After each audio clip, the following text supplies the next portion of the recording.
বিচার বিভাগের জন্য সুপ্রিম কোর্টের অধীন পৃথক সচিবালয় করা,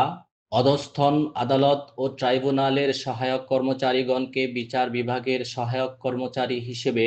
বাংলাদেশ জুডিশিয়াল সার্ভিস বেতন স্কেলের আলোকে বেতন ভাতা প্রদান সহ এবং বিদ্যমান জুডিশিয়াল সার্ভিস বেতন স্কেলের প্রথম থেকে ষষ্ঠ গ্রেডের পরবর্তী সপ্তম থেকে 12তম গ্রেডভুক্ত করা এবং বিদ্যমান ব্লক পদ বিলুপ্ত করে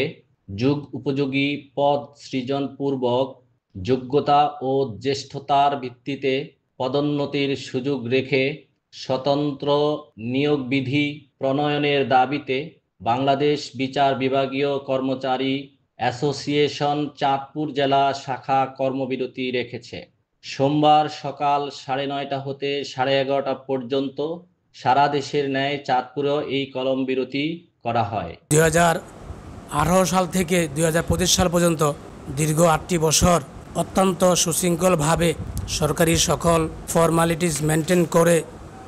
ঊর্ধ্বতন কর্তৃপক্ষকে আমাদের ন্যায্য দাবি প্রসঙ্গে আমরা অবগত করি, কিন্তু আমাদের ন্যায্য দাবি অদ্যাবধি সুশাসন সরকারও মেনে নেন নাই, অন্তর্বর্তী সরকারও মেনে নেন নাই, শুধু কথাই আশ্বস্ত করেন। যার জন্য কেন্দ্রীয় কর্মসূচির অংশ হিসাবে সারা বাংলাদেশ